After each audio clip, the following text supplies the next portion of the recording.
Well, everyone, I decided to play the best ADHD simulator that I have ever seen in the game, Stray. And let me tell you, the twists in this game are amazing. You start out as a tabby cat, just chilling with your cat family, staying out of the rain, and proving that, like in the old animated movie Aristocats once said, everybody wants to be a cat.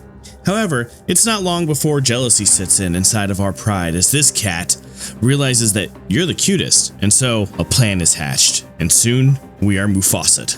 However, unlike Mufasa, who seems to have used all 9 of his lives, this seems to be the first of my 9, so I'm still fine, it seems. And unlike Mufasa, I also got a shiny new trophy for falling to my death. Weird. And I'm stuck in these damn sewers. Well, as I make my way towards civilization, let me go over the objectives of this run.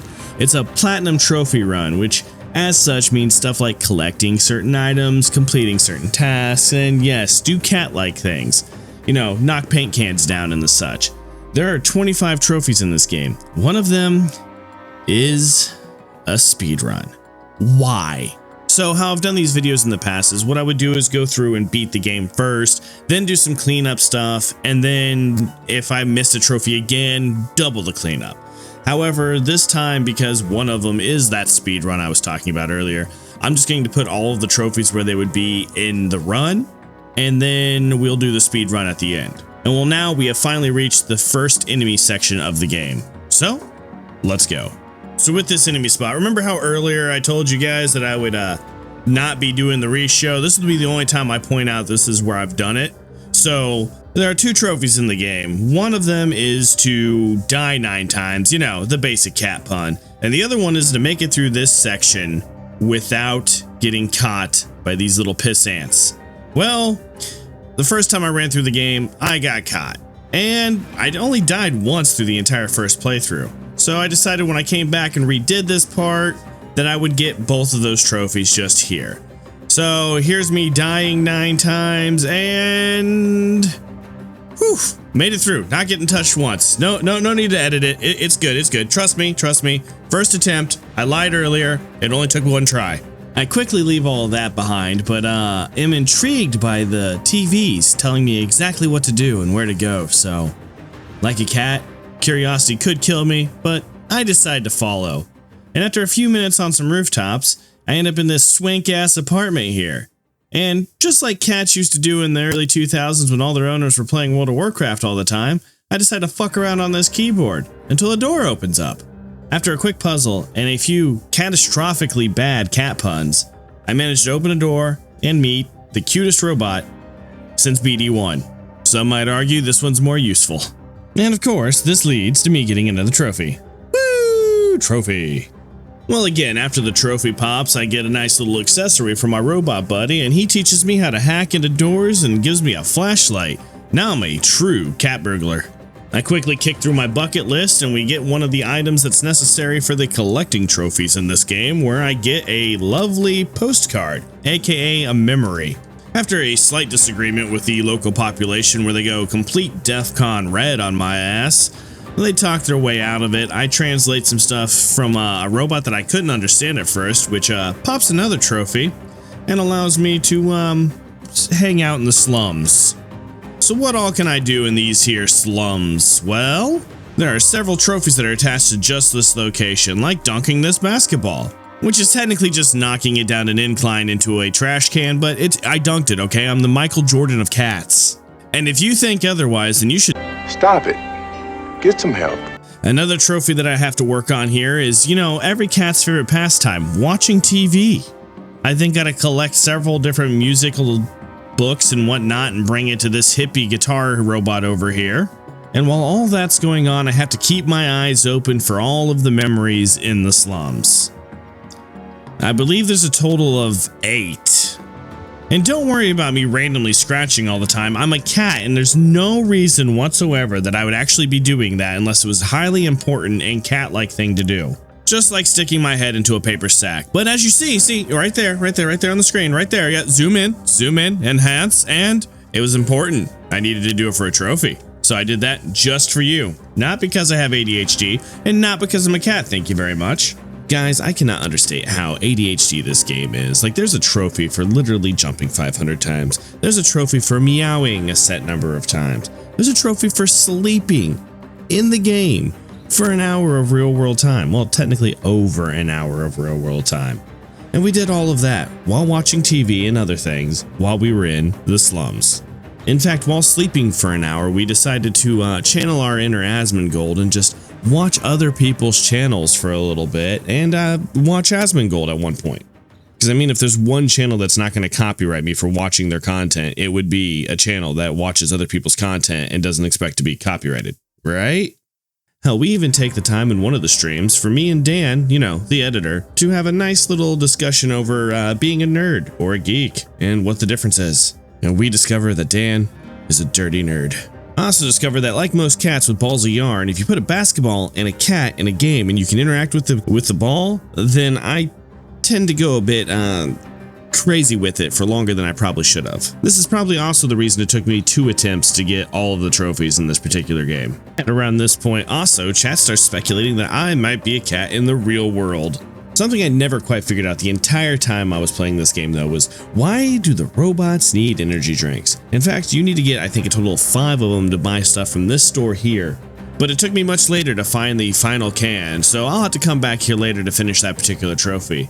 For now, I find a few notebooks for a guy named Momo who likes to wear a muumuu, and I make my way to the rooftops where there is a couple other trophies to work for. You know, doing things like cat scratch fever and finding a couple memories. We take the long bucket ride back down to the main slums and try to meet up with Momo, who has decided to go drinking, so we meet him in the bar. Well, he's not here at the bar for drinks. This nerd is one of those guys who brings an entire desktop to a bar in order to show his pussy around. We get in touch with some of his friends on the computer who said, hey, you gotta go through the sewers. Problem is this moody teenager here, who for some damn reason is in a bar, tells us no one could go through the sewers. It's too dangerous. People have tried. You're a moron. So like any 2 normal robot and cat people would be like, you know, we decide to stalk the man home and see why he's so moody. Turns out his dad, robot thing, is some sort of genius scientist guy. So we got to fix this tracker he gives us by taking that poncho I got earlier from grandma over to a shaky man inside of his apartment building. This particular robot puts it back together and sends us on our way. We return to the teenage dirtbag, who is also named Seamus of all names, so he's an Irish teenage dirtbag, baby. And he helps us find his father with the tracking device that we just fixed up. Yay! And guess what? It doesn't lead us to the sewers, which is where we're supposed to get through. But his dad, oh my god, his dad. Guys, look at his dad. You can't tell me this guy here doesn't look like Doc Brown. I mean, come on, it's Doc Brown. Just look at his dad. Funny thing is, like every video before, whenever I'm trying to get a platinum trophy, there's always that one guy in the chat that is always just the mwah, chef's kiss. And he always just tells you how to get things done when you're kind of lost. In Stray, there's no one better than Seeing Agency. Well, back to not so Doc Brown here. The references never stop in games like this, and even this one, you gotta get to 1.21 gigawatts! the Falor to activate his flashlight of death. Funnily enough, 1.21 gigawatts can easily be made just by flipping a generator and putting a fuse in it. All right, well, cool. I don't think this not so portable handheld device that he's got that has to be attached to wires is going to help me very much. But then lo and behold, he puts it into my tiny ass little robot. And B12, his battery life is not as good as it once was. After testing out a fancy blacklight, because that's all this damn weapon is, I return Doc Brown to Marty McFly here and meet up with Momo, the muumuu wearing robot, in the sewers. Fun thing about the sewers, this is where there's a nice trophy to pop. Even though you just got a weapon to take on all these stupid ass Zurichs thing, you can't use it. Don't kill anything in the sewers or else no trophy. Fuck you, Gabe.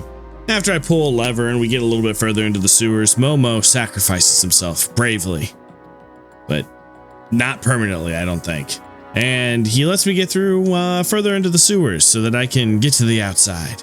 And well, guys, there's eyeballs everywhere in here. They're on the ceiling, the walls, the floor. I've got to dodge through more of these Zurich things, pull a couple of levers, hack a couple of doors. Don't forget to scratch before the boss chamber. and then run for my life some more. Man, you know, I used to play Warcraft 3 back in the day, and Run Kitty Run was like my favorite game in that. And this is what I'm doing here now, just 20 years later. Yay. Ah, thank God, we're out of the sewers, and we're in the village hidden in the leaves? The village hidden in the trees? What the fuck is this place? So in all seriousness now, we are now in the Ant Village, and almost as soon as we enter, B12 ends up having an existential crisis because he realizes he was once human. And due to this, he won't talk to anyone for a while, so we gotta make our way up to the top so he gets over his depression, and then after that we gotta pick some flowers, fuck with the machine game, and try to make our way up to what's called Midtown. The thing is though, is with all the chases that happen in this game, everything gets hectic, so I pick up a dream and I ride a bucket down to a sleeping zone just in order to enjoy the view and the beauty of this game, and the Ant Village isn't bad. I decide that's enough of a nap and enough of a great view, and I take the flowers to the flower girl, get a lovely badge, and make my way into Midtown. This Soviet-era looking train station here is going to be important later, but first I make my way up, turn to the right, find a memory, rub a leg, and get another trophy. Fuck yeah, this is getting really close to being done. Or so I thought. Funnily enough, just reaching this part of the game gives me a gold trophy, so well, there's that. I unlock my inner Catwoman and start going over the roofs of the cities and into the buildings, and I robbed this guy's safe. Took me a little bit too long to figure out that the code was backwards, and I swear to God, if Sing Agency was not in my chat, I probably would have taken another 2 streams to beat this game. I'll tell you guys though, Midtown was the one part in the game that made me think, man, I don't know if I'm going to be able to beat this shit in 2 hours, because like, I ran around forever looking for memories, badges, where I was supposed to go, random side quests, and all kinds of shit. You know the most cathartic thing that I was able to do with the entire time I was in Midtown?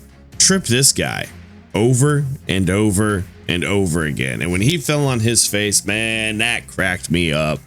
I stumble across some rap hooligans inside of a courtyard of a apartment complex and help them vandalize some cameras, not knowing that this is actually something I needed to do to progress the story. And these hooligans are not the only criminal enterprise that I joined in this city. Soon I meet up with Clementine in her apartment, and we decide to hatch a devious plan to steal a battery. But first, I need to steal some clothes and a hat for DJ Khaled, the pimp master over here.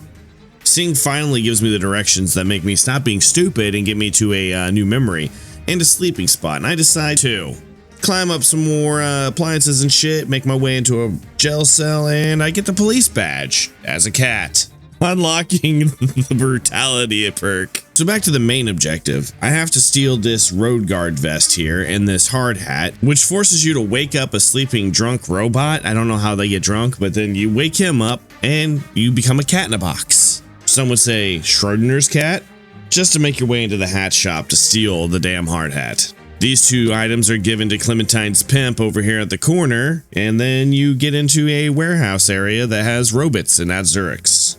So I'm here inside of this warehouse in order to get a battery, but the added challenge is I can't get caught by any of these robots and their lights, and I also have to help a man who is looking over a ledge here in order to get his keys that he dropped somewhere, which gets me another badge. And with that, that is the final badge, and the gold trophy pops for it. On the way back to Clementine, I decide to make a detour to the police station to grab a memory, and then, I didn't realize this mission wasn't quite over yet because the search bots are still everywhere.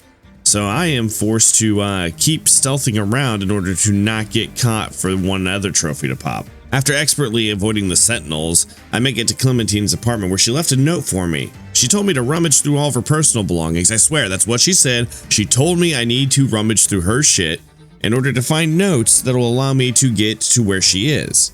Well, after going to the 4 items, to help you guys out, it's this dehumidifier here, this glowing blue rock up in her loft, the 3rd one here being on this guy in the corner who definitely did not get drunk at your party last night and decided to steal a police road cone to put on his head during the party also. And the 3rd one is on this lava lamp. For those of you too young to know what a lava lamp is, those were a thing that were in the 80s, that where they superheated some plasma kind of shit and it would roll up, get to the top, come back down. It was a kind of a hippie thing. I'm not old enough for it, but at least I got to see some of them. You haven't. At this point, guys, in the particular stream that I was doing this, I was 4.5 hours in, but I was like, guys, chat, should I keep doing this? And they go, yeah, do it, dude. You're almost done. You're damn near at the end. You've got like one dungeon left and then you'll be out of this. So I was like, fuck it, let's do this. And I buckled down and, well, you'll see the results of it. Just keep watching. Once I made it outside of Clementine's apartment, I made it down past the sentinels again, out past the cop, and finally the sneaky kitty trophy fucking popped, and it is great. So the message that I got from Clementine told me that she was at the club, so I rush over there to see what's going on, and there's a line that I can't get in through. But as a cat, I can get into places that most people couldn't get into. And quickly I make my way up and around behind the building to where it seems like a robot's smoking out of a fucking window. I don't know what's going on here. Robots are smoking, robots are getting drunk, they're going to the club, they need food, which is noodles. I don't know, it's usually just wires in a bowl, but this game is very ADHD inducing. I mean, it's got good colors, you can knock cans off, and here I am rambling again. So I'm gonna go ahead and get to the club where I can become DJ Kitty. Before I can become DJ Kitty, I have to give Amanda a drink so I can get a lever, take an elevator ride down to a secret room in order to get a memory, and grab the most important thing, the vinyl record off of the table here to take over to scratch it up. As the scratch trophy pops, I take a look and I am at 15 of the 25 trophies that I need.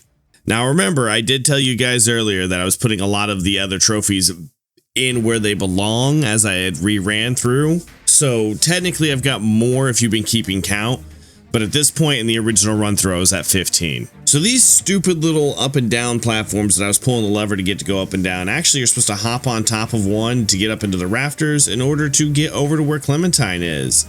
However, look, gasp, I've been betrayed by the shady pimp character. Go figure, he wanted some money. And now me and Clem are in prison and I don't have my robot buddy anymore. It's a good thing I don't have opposable thumbs. That way I can't drop the soap while I'm in prison, guys.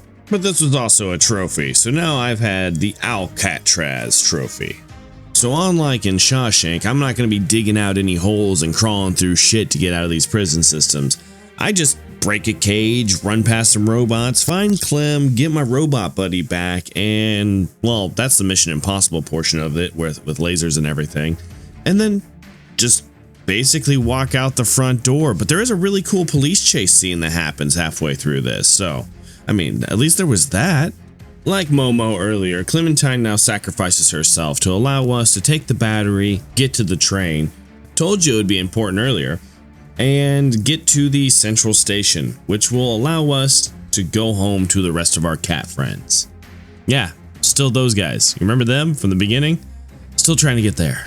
Once I get done screwing around out in the non-control room, I enter the control room where I have to activate this panel over here, which makes it so I have to turn on all of these computers, which just means turn their screens blue, which forces us to do 3 locks, which it's funny because it's knock over a panel, scratch some wires, scratch off a panel, scratch some wires, push something over, and scratch some wires.